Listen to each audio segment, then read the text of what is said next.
asalaamaaleykum dal leen nag jàmm président Macky Sall li mu bëggoon am na ko maanaam amal na waxtaan yu yaatu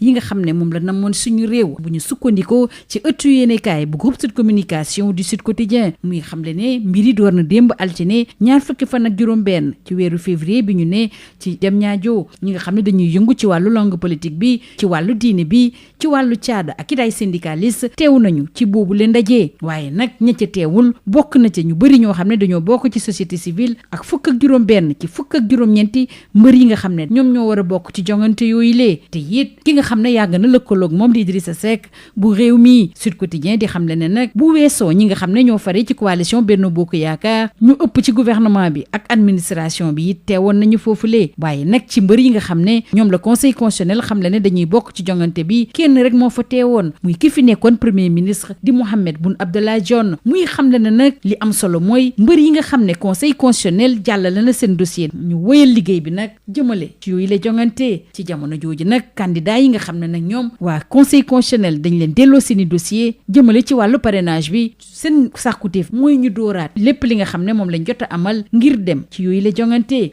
Macky Sall boppam la doon waxtaanal bu ñu sukkandikoo ci tribune muy xamle ni ñu bëri teewuñ fa woon rawatina ñi nga xam ne ñooy yëngu ci wàllu langue politique bi Sud Quotidien ak suñu yeneen naataango yi di ñu xamal ne bés bi nga xam ne ci lañ nar a dem ci bañ gàcce gi kenn xamagu ko ndax njiitu réew mi nga xam ne mandaam day jeex ci 2 fan ci weeru avril bi ñu jëm moom jàpp na ni mun nañ ko yembal balaa ñuy yegg ci nawet bi muy leeral mbir mi nag mënoon na it tànn bés boobulee te bu ko defoon nit ñëppay jëfee ndigal ci ndaje bi la ñuy des ndax waa tribune ñu ngi xamal ne jàngu bi ñoom leen rek leen soxal mooy ñu jox gëdd ga war suñuy institution ak it amal boobule jongante balaa 2 fan ci weeru avril ci la ñuy des ndax soxal na it waa l'info ñu jox ci kàddu ki teewaloon jàngu bi ci boobule ndaje ci Diamniadio di Philippe Abraham Birantine di président conseil national laïcat bu Sénégal moom nag ay kàddu yu dëgër la yëkkati ci kanamu njiitu réew mi mu koy xamal ne monsieur le président li ñu dese nag daa bëriwul dara bu ñu buggee wéy di am xar kanam bi ñu am ci l'Afrique jëmale ci wàllu démocratie fi mu tolli àdduna wërngal këpp ñu ngi seetaan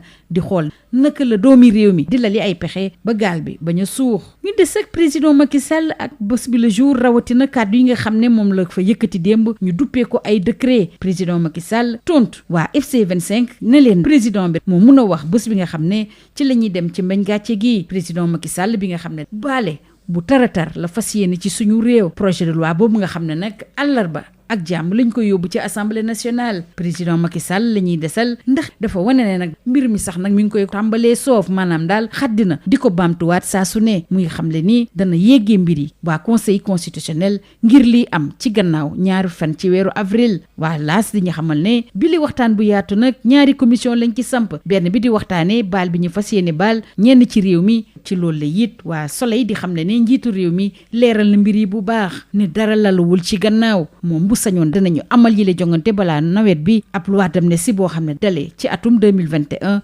jàpp atum 2024 moo tax le mandat ni dafa fas yéene faase lépp loo xam ne moo fi xewoon ci suñu réew ci jamono jooju Le Quotidien it di ko ci feelu ci dogal yooyu jib foofule am na ñu ci ànd ak ñeneen ñoo xam ne ànduñ ci te ñu fësal ko lool ku ci mel ne maître El Hadji Diouf Samba Sy Amadou Ba ak Mahammed Boun Dionne kàddu yi nga xam ne moom la njiitu réew mi yëkkati démb soxal na it Le Quotidien muy fàttali ni bu nit ñi d'accord am dee daal projet de loi d'amnistie bile dana ko yéegee waa assemblée nationale Le Quotidien yi di fàttali ne bu dee ñenn ñi ànd nañu ci ñu wëyal mbir yi ña ca des dañoo bëgg ñu bamtuwaat lépp li yees ci mbir mi nag bu ñu sukkandikoo ci réew mi quotidien mooy teggi loxo bi ñu naga teggi loxo ci lu yàggul dara Ousmane Sonko ak ay ñoñam bamtuwaat processus électoral bi ak Macky bi nga xam ne tey la gën a dogu ngir ñu jàpp ban bés la ñuy amal yooyu la jongante ginnaaw gu ñu jugee ci yile waxtaan yu yaatu waaye yor bi di ko soofantal bu baax a baax ni Macky Sall li mu bëggoon moom la am ci Diamniadio Samba Sy Khady Tall Fall ñoom nag ñu ngi soññ président Macky Sall mu sàmmonteeg décision bi nga xam ne moo baw ci conseil constitutionnel ci jamono joo xam ne ba tey bu ñu sukkandikoo ci yor bi Macky Sall waxul dara lu leer mu méngale kook ab meeting Benno Bokk Yaakaar ak waa parti démocratique sénégalais rawatina nag nit ñi wax loi bi nga xam ne day ñëw baal ñenn ñi ñàkk teewaayu Idrissa Seck ci boobu la ndaje démb si Diamniadio rëccul benn yoon ëttu yéenekaay yi ñu xëyi ndool am na it ñoo xam ne teewuñu fa mooy fukki candidat ak juróom-benn ci fukk ak juróom-ñeent yi nga xam ne ñoo am ndigal ngir bokk ci jongante yi ñoom nag dañoo demoon ci conseil constitutionnel ngir yéegee ko mbir yi ku nekk déposé ab requête ginnaaw gi ñu jàppee ne président Macky Sall mënu la wax ci dëgg-dëgg kañ la askan wi di dem ci mbañ gàcce gi loolu le Cheikh Tidiane Dièye di ko leeral Thierno Alassane Sall moom di xamle ne nag li leen ñor fi mu toll nii mooy conseil def la mu war a def maanaam xamal askan bi kañ la ñuy dem ci mbañ gàcce gi bu ko deful nag dana takk riib ci li nga xam ne moom la ñëpp tiital suñu réew fi mu toll nii muy ay xët-xët jëmale ci wàllu politique ci jamono jooju waa aar sunu élection yi nga xam ne it teewuñ ci woote président Macky Sall tey jii ci talaata gi dañoo bëgg a amal ab grève générale dakkal bépp liggéey ci suñu réew jaarale ko ci syndicat kuréel yi nga xam ne dañoo bokk ci ñoom liñ ci bëgg ñu jëmmal ko fépp ci réew mi ci jamono jooju nag Le Soleil di ñu xamal ne ginnaaw juróom-ñetti weer yoo xam ne nag dañoo tëjoon ràpp université Cheikh Anta Diop bu Ndakaaru ginnaaw giñ fa yàqoon yu bëri ginnaaw it ay manifester yoo xam ne moo fi amoon te mu lalu ci wàllu politique ubbi waat nañu amphithéâtre yi démb étudiants yi nag di ko rafetlu bu baax a baax bu ñu sukkandikoo ci Le Soleil waaye ngir seen xol gën a féex li ñu bëgg mooy ñu ubbi leen seen dëkkuwaay yi maanaam seen campus lii moo gënoon a fës ci ëttu yéenekaay yi ñu xëyee ndool ñu yendoog jàmm. Bonjour, le président de la République Macky Sall a lancé son dialogue national hier, lundi 26 février, au Centre international de conférence Abdou Diouf de Diamniadio. Des acteurs politiques, religieux, culturels et syndicalistes ont répondu présents à la cérémonie d'ouverture, boycottée par une grande partie de la société civile. 16 des 19 candidats validés à la présidentielle et à la dernière minute sont bon alliés Idrissa Seck de Rewmi. D'après Sud Quotidien, le quotidien du groupe Sud Communication, en plus de ses alliés de la coalition Benno Bokk Yakaar, conduite par le chef de l'État lui-même et son premier ministre Amadou Ba, une bonne partie du gouvernement et de l'administration y était. Et parmi les candidats retenus à la présidentielle, seul son ancien premier ministre Mohamed Boun Abdallah Dionne, désormais dans l'opposition, était de la partie. La date précise de la tenue de la présidentielle n'est pas encore fixée. Pour le moment, le chef de l'État Macky Sall, qui arrive en fin de mandat le 2 avril prochain, est d'avis qu'avant l'hivernage, le scrutin peut être tenu. Et le chef de l'État, toujours dans les colonnes de Sud Quotidien, de préciser ce qui suit: j'aurais pu choisir une date et tout le monde s'y soumettrait. Les candidats recalés au parrainage demandent la reprise du processus électoral et Mohamed Boun Abdallah Dionne, candidat à la présidentielle, de soutenir qu'il est important que les candidats validés par le Conseil constitutionnel puissent continuer dans le processus tel qu'il est souhaité. Macky, dialogue avec Macky. Intime conviction de Tribune qui signale que les principaux acteurs politiques et sociaux ont boycotté ce dialogue et que l'élection présidentielle pourrait se tenir avant la saison des pluies, au moment où l'Église appelle au respect de nos institutions et à la tenue de l'élection avant le 2 avril, date d'expiration du mandat du chef de l'État. Restons avec Tribune qui renseigne que Macky Sall va présenter dès demain un projet de loi d'amnistie générale des faits politiques couvrant la période de 2021 à 2024,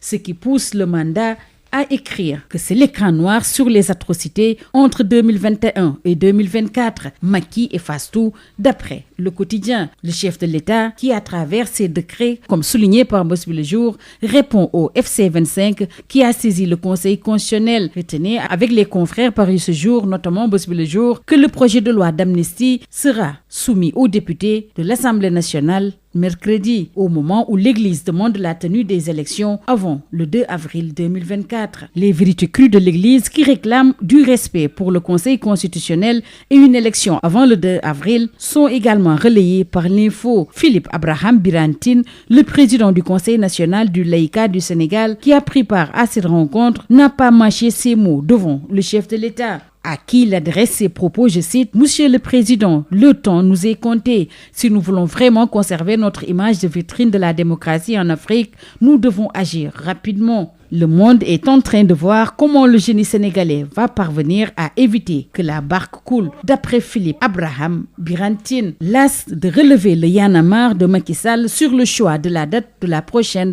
présidentielle. Il annonce son départ le 2 avril et réitère sa décision de saisir le Conseil constitutionnel pour la transition. Macky Sall est suspendu aux conclusions du dialogue et retenez que le dialogue débouche sur 2 commissions, une pour l'amnistie et une autre pour la date du scrutin. Je n'ai aucun agenda personnel, a tenu à préciser le chef de l'État, qui est pour la tenue de la présidentielle avant l'hivernage et une loi d'amnistie couvrant la période 2021-2024, d'après Le Soleil, qui relève des voix pour et d'autres contre Maître El Hadji Diouf, Samba Sy, Amadou Ba et Mohamed Boun Abdallah Dionne. Rewmi Quotidien de revenir également sur les nouveaux contours du dialogue national et de la reconfiguration politique. Les points saillants restent l'imminente libération de Sonko et compagnie, la reprise du processus électoral, l'organisation de la présidentielle avant l'hivernage et avec Macky qui insiste sur l'urgence de trouver une date pour la tenue du scrutin. Au moment où pour Yor Yorbi, c'est le flop monumental de la mascarade de Diamniadio, avec l'église qui est toujours constante dans la vérité, Macky qui persiste dans le flou, alors que Samba Sy,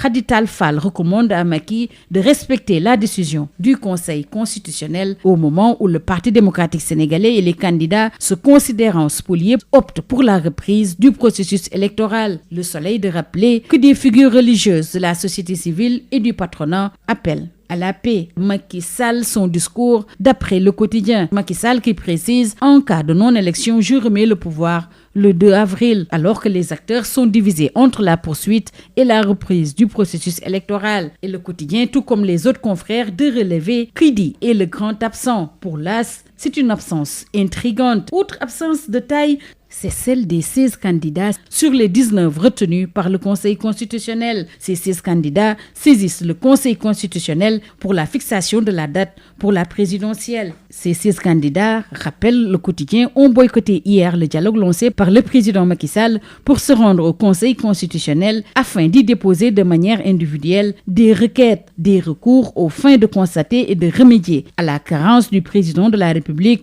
qui s'abstient de fixer la date de l'élection présidentielle en refusant ainsi de donner plein effet à la décision du Conseil constitutionnel du 15 février, d'après l'un des candidats, Cheikh Tidiane Dièye. Alors que Thierno Alassane Sall soutient que si le Conseil constitutionnel ne prenait pas toutes les décisions de droit qui s'imposent, il participerait au chaos qui est prévisible. Une journée ville morte, voilà ce que Aar Sunu Élection compte faire de ce mardi, en guise de protestation contre la confiscation de la volonté populaire. Après le saccage des lieux et 8 mois d'arrêt des enseignements, les étudiants renouent avec l'ambiance des amphithéâtres, renseigne Le Soleil. Fermé en juin 2023, suite à de violentes manifestations ou soubassements politiques qui avaient provoqué la destruction de nombre de ses infrastructures, l'Université Cheikh Anta Diop de Dakar a repris hier ses activités, ce que les étudiants ont largement salué, alors que la réouverture du campus social demeure une urgence partagée. C'est tout. À vos journaux et très bonne lecture.